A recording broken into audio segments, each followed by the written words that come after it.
ऐतिहासिक शाहू स्टेडियम येथे 99वे अखिल भारतीय मराठी साहित्य संमेलन आज दिमाखात सुरू झालं.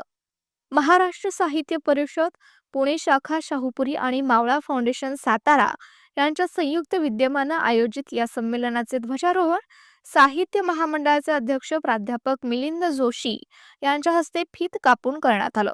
उद्घाटन सोहळ्याला संमेलनाचे स्वागताध्यक्ष आणि राज्याचे सार्वजनिक बांधकाम मंत्री श्रीमंत छत्रपती शिवेंद्रसिंहराजे भोसले हेही प्रमुख उपस्थित होते.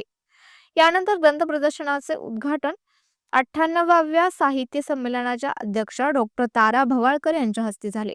तर यावर्षीचे संमेलनाध्यक्ष विश्वास पाटील यांच्या उपस्थितीत कवी कट्टा, गझल कट्टा आणि प्रकाशन कट्टा या कार्यक्रमांचा उद्घाटन सोहळा संपन्न झाला. संत ज्ञानेश्वर महाराजांच्या 750व्या जयंती वर्षानिमित्त आणि संत तुकोबारायांच्या स्मृती वर्षानिमित्त बहुरूपी भारूड या सांस्कृतिक कार्यक्रमाचे उद्घाटन सोहळा थोड्याच वेळात सुरू होणार आहे. 4 दिवस चालणाऱ्या या भव्य साहित्य संमेलनात विचारमंथन, काव्य वाचन आणि सांस्कृतिक कार्यक्रमांच्या माध्यमातून मराठी साहित्य विश्व एकत्र येत आहे. संमेलन आजपासून 4 जानेवारी पर्यंत साताऱ्यामध्ये होत आहे. आज प्रथम बालक कट्ट्याचं उद्घाटन झालं असं मी जाहीर करतो. आणि या कट्ट्याच्या उद्घाटनाची जी अभिनव कल्पना सर्व शिक्षकांनी आणि विद्यार्थ्यांनी राबवलेली होती त्याबद्दल त्यांचं टाळ्यांच्या जोरदार गजरामध्ये आपण तर अभिनंदन केलं पाहिजे. आज वर्गामध्ये असणारी मुलं आणि बागेमध्ये असणारी फुलं हीच केवळ आशेचा किरण आहेत.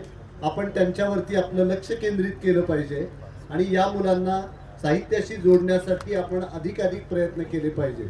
मोबाईलच्या दुनियेमध्ये आज आपण सगळे वावरतो आहोत, पण तो प्रभाव कमी करायचा असेल तर मुलांना जिवंत अनुभव दिले पाहिजे. चित्रामधली फुले पाहुनी गंध फुलांचा कळतो कधी, कंदिलाचे चित्र लावूनी उजेड त्यांचा पडतो कधी, नुसते बनूनी किडे पुस्तकी पंडित तुम्ही बनू नका, घरट्यामधल्या नवचिमण्यांनो मुक्त उडारे मुक्त फिरा. तर या चिमण्यांच्या पंखामध्ये बळ देण्याचं काम पुस्तकं करतील आणि या बालवाचक कट्ट्यातून उद्याचे अनेक प्रतिभावंत घडतील अशी अपेक्षा व्यक्त करतो आणि माझे 2 शब्द संपवतो. धन्यवाद.